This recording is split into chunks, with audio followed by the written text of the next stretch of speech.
Hi, you're watching Inside the Americas. I'm Claire Pride, filling in for Jeannie Godula. Coming up, Donald Trump's relatives continue to be assets as the businessman faces accusations of sexual assault. Diptyque Laurent will take us through what we learned from the hacked emails from Hillary Clinton's campaign manager, and we'll see how more and more Haitians fleeing Brazil's deep recession are trying their luck at the Mexico-US border. Let's begin with the race to the White House.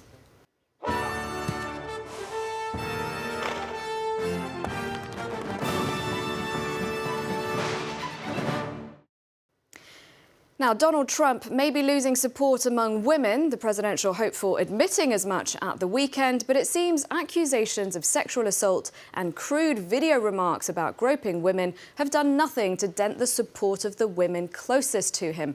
Trump's wife, Melania, insisting he's a gentleman.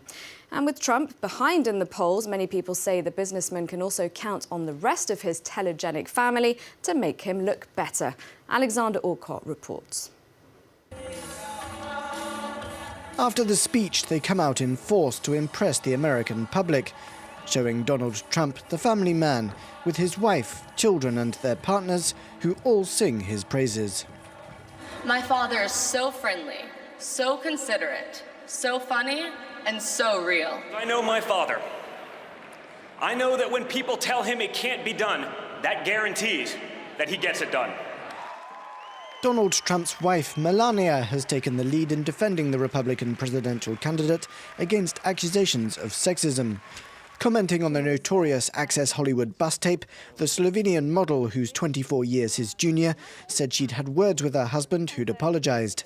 She said he'd been egged on by the host of the program into boy talk and bad language that was out of character. I said to my husband that the language is inappropriate, it's not acceptable. And I was surprised, because that is not the man I know.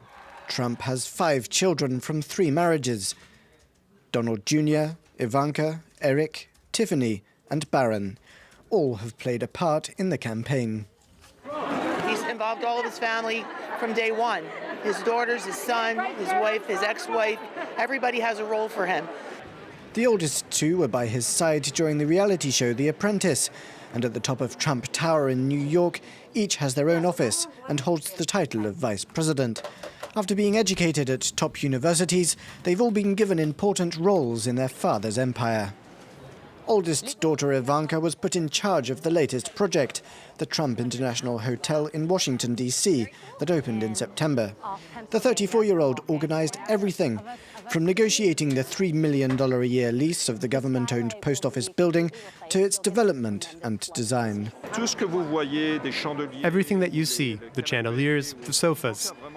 Ivanka really has an eye for design. There's absolutely nothing that you'll see in this building that hasn't first been seen by her. Ivanka says the Republican candidate is a model father and rubbished claims that he's sexist.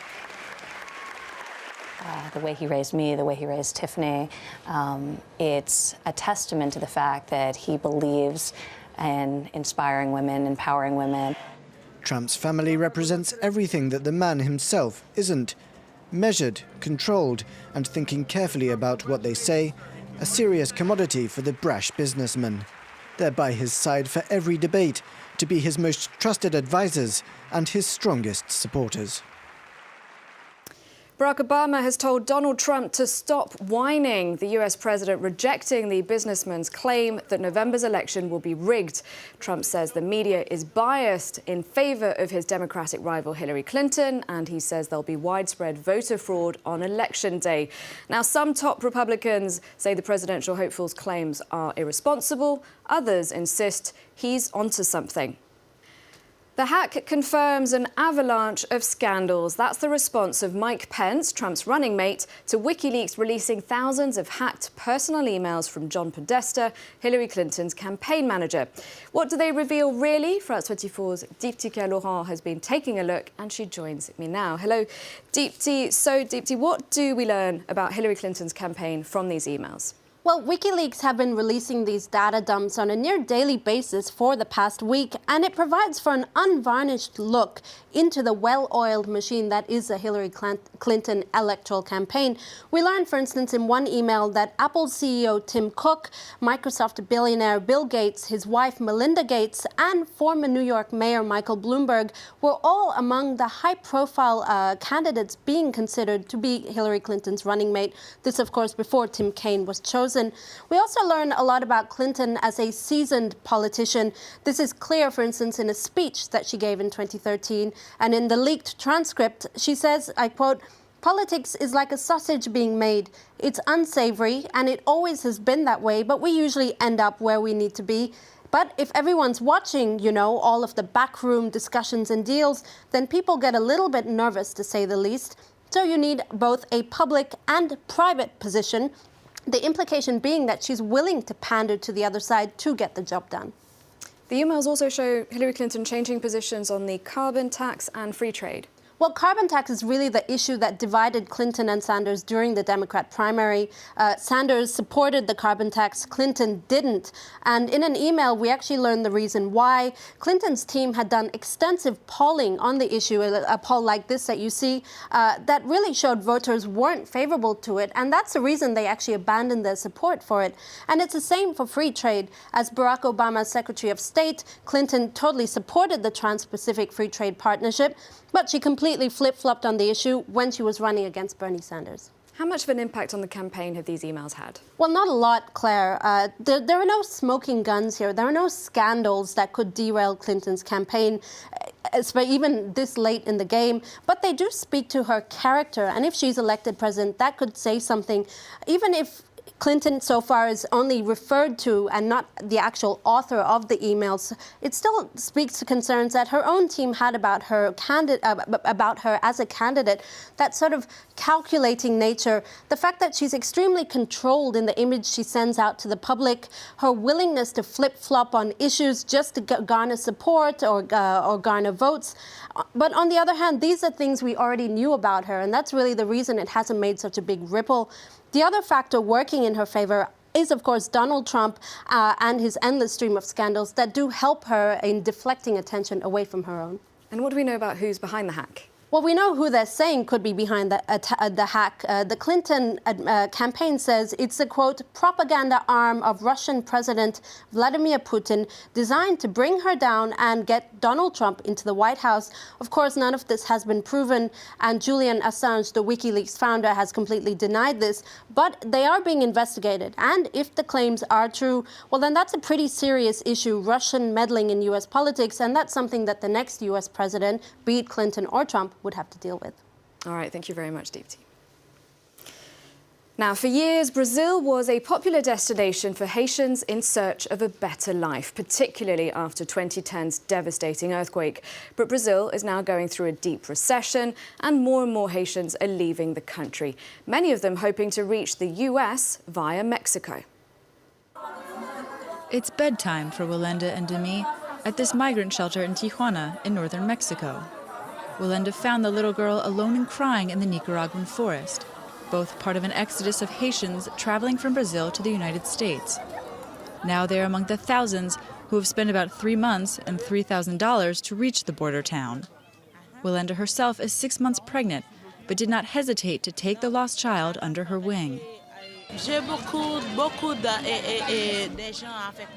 were a lot of people with me. The little girl had been left behind, but I couldn't leave her. I took her with me. The 2010 earthquake that devastated the country also drove countless Haitians abroad. Many landed in a then-booming Brazil, often working in construction on the infrastructure for the 2014 World Cup and this year's Olympic Games. But Brazil's economy has since plunged, and many are forced to move on. I couldn't find work to pay for the house. It was difficult for us. It was difficult for us to help our family. Today, more than 200 Haitians arrive daily in Tijuana, a huge increase compared to just 5 months ago, when merely 30 people came in each week. They stay here, waiting to meet with U.S. border authorities. Shelters are overwhelmed. Tijuana is turning into a bottleneck. They keep on arriving, but very few of them are leaving. After the earthquake, the United States allowed Haitians to immigrate without visas on humanitarian grounds. But a recent reform has stopped that, leaving them at risk of deportation. We hope that once this policy comes into force, there will be less incentive for people to come here. It's finally Willenda and Demi's turn. At the end of this corridor, Willenda will try to convince U.S. authorities to let them immigrate. She managed to get in touch with Demi's parents thanks to another migrant, and hopes they will all make it across the border to be reunited and start a new life. The skeleton of a humpback whale and dozens of species of sharks. That's what visitors to South America's biggest aquarium can expect when it opens to the public next month. It's in Rio de Janeiro, is 5 stories high, and visitors even have the option of staying the night. One key feature is a long underwater tunnel. The amount of water used for the 28 tanks, can you guess? 4.5 million litres. That's it for this edition. We'll leave you with some images from that aquarium in Rio. Thanks for watching. Stay tuned.